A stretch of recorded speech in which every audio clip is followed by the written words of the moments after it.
Inch'Allah, il y a un frère, sa maman il est gravement malade, il demande dua, il est à l'hôpital, Allahumma shfiha bi shifa'i, wa afiha bi afiyati, wa dawiha bi dawa'i, Allahumma shfiha wa afiha, Allahumma yassir umuraha. Inch'Allah, son voisin, il est décédé, l'oncle de son voisin, Allahumma arhamhu, Allahumma aghfir lahu, Allahumma taqabbalhu indaka min al-mu'minin, wa min al-salihin, ya Rabb al-alamin. Allahumma barik fi awladih, warzuq awladana al-najaha, امتحاناتهم وفي دينهم وفي دنياهم والحمد لله رب العالمين. أعوذ بالله من الشيطان الرجيم. بسم الله الرحمن الرحيم. وصلى الله وسلم وبارك على حبيبنا محمد وعلى آله وأصحابه أجمعين. أما بعد فإن أصدق الكلام كلام الله عز وجل وخير الهدي هدي رسول الله صلى الله عليه وسلم وإن شر الأمور محدثاتها وكل محدثة بدعة وكل بدعة ضلالة وكل ضلالة في النار فيا رب أجرنا من النار بعفوك وأدخلنا الجنة برحمتك يا عزيز يا غفار. أيها الإخوة الكرام، لا نزال بفضل الله عز وجل نتحدث عن التوبة النصوح. البارحة تكلمنا عن سورة الناس وفضلها وعظمتها. فسورة الناس إذا قرأها المسلم بتدبر وبإخلاص رزقه الله عز وجل الشفاء من كل الوساوس. فالوسواس هما أمران يوسوسان. النفس الأمارة بالسوء توسوس لصاحبها وتأمره وتزين له معصية الله، وكذلك الشيطان الرجيم يزين ويوسوس وينفث في صدور الناس. فلذلك كثير من الناس يقعون في وساوس ولا يعرفون الخروج منها. Inch'Allah, mes chers frères, toujours on parle sur le repentir sincère. Le repentir sincère et les conditions du repentir sincère. Hier, on a parlé sur Surat An-Nas, la dernière sourate dans le Coran. Et on a parlé sur l'efficacité de cette sourate et on a essayé d'expliquer la valeur de cette sourate. Il faut savoir que la dernière sourate, il ne parle d'un danger intérieur. Il ne parle d'un danger qui menace le croyant, un danger qui menace le musulman, mais ce danger il est interne. Le danger c'est quoi? Allah Ta'ala yaqul min sharri al-waswas al-khannas alladhi yuwaswisu fi suduri al-nas. Ça veut dire tu vas écouter des paroles au fond de toi, en secret. Ces paroles-là, c'est des paroles qui vont t'inviter à désobéir à Allah Azza wa Jal. C'est des paroles qui vont te pousser à penser mal d'Allah Azza wa Jal, qui vont t'embellir la désobéissance d'Allah Azza wa Jal. Et il y a deux choses qui jettent ces paroles au fond de toi. Il y a ton âme qui est au fond de toi et il est invisible. Il y a aussi le diable, il est invisible, lui aussi, il fait la même chose. Mais le premier danger, c'est ton âme. Le premier danger, c'est ton âme. Si ton âme, tu n'arrives pas à la contrôler, tu n'arrives pas à l'éduquer, tu n'arrives pas à la guider vers le droit chemin, alors c'est elle qui va préparer le terrain pour accueillir les paroles de diable, pour accueillir le waswas de shaitan. Falidalik, le musulman, il fait attention à cette âme qui est au fond de lui. Il doit faire attention, il doit la vérifier, il doit la contrôler de temps en temps. Chaque fois, il doit faire un bilan pour voir est-ce que mon âme elle est contrôlée par moi ou bien je suis contrôlé par mon âme. La ammara bis-sou, ça veut dire il te pousse à désobéir à Allah aujourd'hui, demain il ne s'arrête pas. Ammara fi'l mubalagha fa'ala, ça veut dire il fait aujourd'hui, demain et après-demain. Alors toi aussi tu dois la vérifier et tu dois la contrôler jour et nuit, matin et soir. Ne t'arrête pas de contrôler ton âme. هذا الوسواس خطير جدا. C'est un danger qui est grave. Un jour, le prophète sallallahu alayhi wa sallam, النبي صلى الله عليه وسلم بالليل خرج من المسجد جاءت عنده زوجته صفية بنت حيي رضي الله عنها وأرضاها. Le prophète alayhi salatu wa salam, un jour après salat al-Isha, il faisait nuit, et il est sorti de la mosquée et il s'est rencontré avec sa femme. Sa femme, il est venu lui rendre visite, qui s'appelle Safiya bint Huyay. Cette femme, elle était avec le prophète sallallahu alayhi wa sallam à côté de la mosquée. Ils étaient en train de parler tous les deux. Il y avait deux compagnons, ils ont passé à côté de la mosquée. Ils ont vu le prophète alayhi salatu wa salam avec une femme. Mais ils n'ont pas bien vu la femme. C'est qui cette femme-là? Quand ils ont vu le prophète sallallahu alayhi wa sallam en pleine nuit avec une femme seule, que tous les deux, ils ont accéléré les pas. Ils ont accéléré leur pas. Asra'a fil mashi.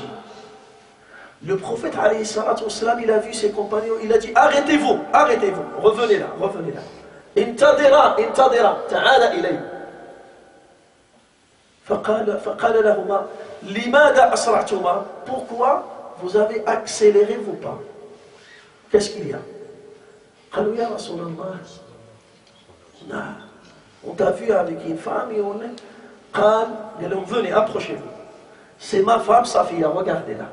C'est ma femme Safiya. قالوا يا رسول الله أو نشك فيك.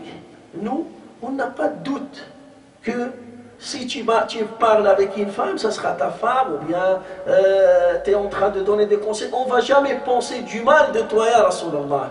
فقال لهما إن الشيطان يجري من الإنسان مجرى الدم فخشيت أن يقذف في قلبيكما سوءا فتهلكا.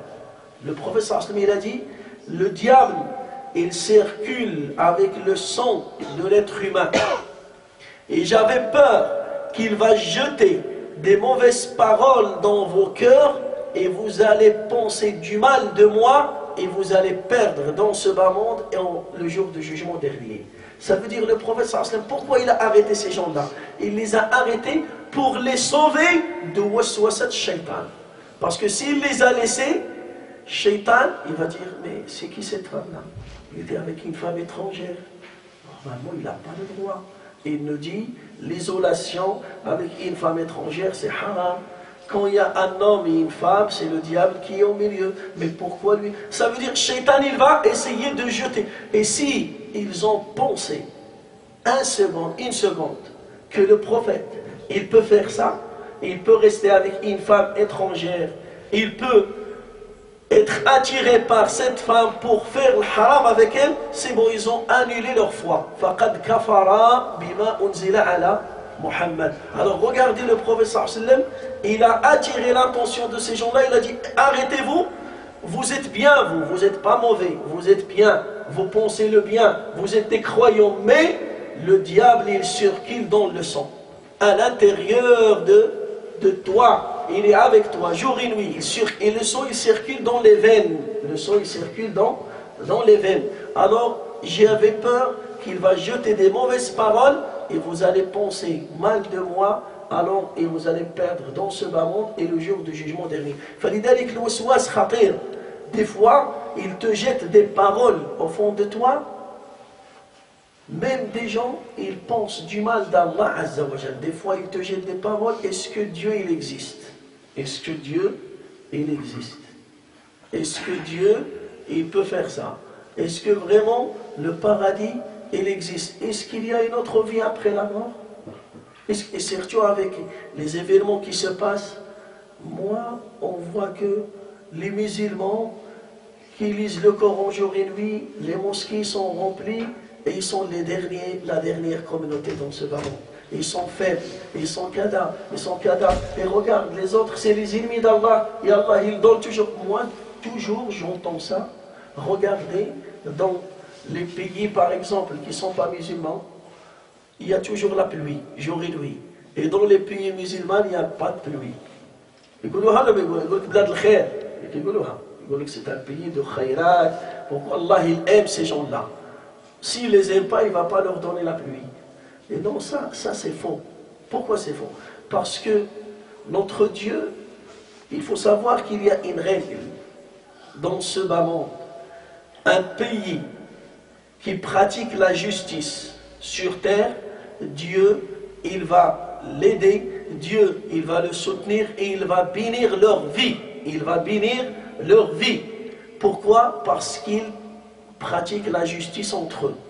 Et le pays qui pratique l'injustice, et il y a beaucoup d'injustice entre eux, même si c'est un pays musulman, Allah Ta'ala il ne va pas l'aider, Allah Ta'ala il ne va pas bénir leur vie, et il ne va pas bénir leur richesse. C'est une règle. Cette règle elle est stable, ça c'est fi dunya. Fil akhira, le jugement du jour dernier, c'est par rapport à la religion. Est-ce que cette personne, est-ce que ce pays, est-ce que ce peuple, ils ont suivi le message d'Allah ou pas? S'ils ont suivi le message d'Allah, il y a le hisab. S'ils n'ont pas suivi le message d'Allah, il y a la punition. Kadalik, les musulmans, les musulmans, s'ils ont suivi, ils ont pratiqué, chacun il sera jugé tout seul. Subhanallah, regardez la justice de cette religion et la valeur de cette religion, c'est que tu vas mourir seul et tu seras enterré seul et tu seras jugé seul. Il n'y a personne qui va te défendre, il n'y a personne qui sera jugé à ta place. Ça veut dire, on arrête de penser que Allah aime ces gens-là. Pourquoi il les aime? Parce qu'il leur donne des richesses de dunya. Non, c'est pas ça la preuve d'amour. La preuve d'amour d'Allah, c'est que Allah il te donne la religion, il te donne la foi, et tu restes toujours dans son droit jusqu'à la fin de ta vie. C'est ça la preuve d'amour d'Allah. Ces paroles-là, c'est à cause de cette nefs, parce que notre âme, il est attaché à des passions, et il est attaché au matériel de ce bas monde éphémère. Alors qu'est-ce qu'on va, notre jugement, il va changer. Quand tu veux juger sur une personne, tu vas voir comment il vit dans cette vie, qu'est-ce qu'il travaille, combien il gagne, qu'est-ce qu'il habille, qu'est-ce qu'il mange, il habite où, il conduit quelle voiture. C'est ça le jugement qui est général, majorité des gens. Mais le mizan d'Allah, le thermomètre d'Allah Azza wa Jal, pour donner des degrés aux gens, c'est pas ça. Inna akramakum indallahi atqakum. Le meilleur parmi vous, auprès d'Allah, c'est celui qui a la piété dans son cœur. Tu as plus de piété dans ton cœur, tu es proche d'Allah. Tu as moins de piété, tu as un degré qui est moins. فلذلك سورة الناس تنجيك من هذا الوسواس. فلذلك يقول ابن عباس رضي الله عنه لما قرأ من شر الوسواس الخناس قال الخناس هو الشيطان إذا ذكرت الله خنس وإذا نسيت ذكر الله وسوس. إذا ذكرت الله خنس، ما معنى خنس؟ ابتعد وخرج وهرب. وإذا غفلت عن ذكر الله وسوس وزين وأمرك بالباطل. L'imam Ibn Abbas radiyallahu anhuma, il nous a dit qu'est-ce que ça veut dire al-khannas? Al-khannas, c'est le diable. Quand tu évoques Allah Azza wa Jal, il va reculer et il va s'écarter de ton chemin. Et quand tu oublies d'évoquer Allah, il est présent avec toi. C'est pour cela notre Dieu, notre prophète il nous a dit, quand tu rentres chez toi, tu dis Bismillah. Si tu dis Bismillah et tu rentres, le shaitan il ne rentre pas. Quand tu dors sur ton côté droit, tu lis Ayat al-Kursi. Si tu lis Ayat al-Kursi, la yaqrabuka shaitan hatta tusbih. Le diable, il s'écarte de toi jusqu'au matin. Aïdan, quand tu manges, tu dis Bismillah avec la main droite, le shaitan, il s'écarte. Quand tu bois, alors à chaque fois tu évoques le nom d'Allah, le shaitan, il s'écarte. À chaque fois tu oublies d'évoquer le nom d'Allah, le shaitan, il est là. Alors chacun, il connaît combien de fois le shaitan, il lui fait le waswas. Si tu n'arrêtes pas d'évoquer Allah, alors il va s'écarter de toi. Il est là. Allah Ta'ala يقول إن الذين اتقوا إذا مسهم طائف من الشيطان. ما معنى طائف؟ يعني يطوف حولهم لا يستطيع الاقتراب. Les pieux, les gens pieux, les croyants qui ne s'arrêtent pas d'évoquer Allah Azza wa Jal, quand il monte dans sa voiture, il fait dua, quand il sort de sa maison, il fait dua, quand il mange, il dit Bismillah, quand il rentre dans les toilettes, il fait dua, quand il s'habille, il fait dua quand il se déshabille, il fait dua quand il fait des rapports avec sa femme, il fait dua. C'est ça, évoquer Allah. Évoquer Allah, c'est pas le fait de rester subhanallah, subhanallah toute la journée. Non, c'est le fait de, à chaque événement, à chaque situation, tu dois connaître les du'as et les invocations qui étaient légiférées par le prophète sallallahu alayhi wa sallam. Alors là, Shaitan, il va s'écarter de toi à chaque fois. Ne t'arrête pas. فلذلك لما جاء صحابي جليل إلى النبي صلى الله عليه وسلم فقال له أوصني يا رسول الله قال له لا يزال لسانك رطبا بذكر الله لا يزال لسانك رطبا بذكر الله. Un compagnon, il est venu voir le prophète sallallahu alayhi wa sallam. Il lui a dit, donne-moi un conseil ya Rasulallah. Il lui a dit, ne t'arrête pas d'évoquer Allah. N'arrête pas d'évoquer Allah Azza wa Jal. فلذلك le musulman, il doit utiliser ses armes et ses protections contre le mal de Shaitan et contre le mal de son âme.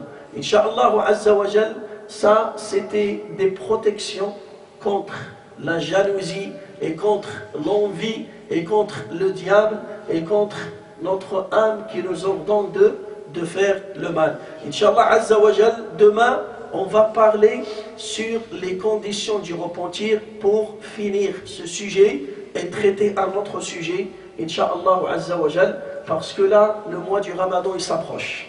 Il reste à peu près 4 mois pour le mois du Ramadan. On va finir demain de parler sur les conditions. On a parlé sur beaucoup de conditions.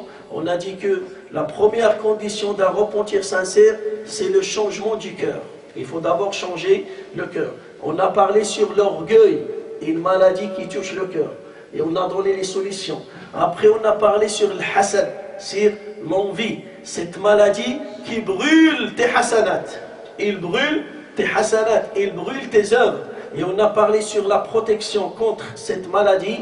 Et Inch'Allah, demain, bi'idnillah, on va finir ce sujet-là pour que le week-end prochain, Inch'Allah, on va traiter un autre sujet. Il sera Inch'Allah marqué dans le tableau bi'idnillah. Fallahumma allimna ma yanfa'una, wanfa'na bima 'allamtana, wa zidna ilman ya rabbal alamin. Allahumma ballighna Ramadan. Allahumma ballighna Ramadan. Allahumma ballighna Ramadan. Allahumma waffiqna li siyamih.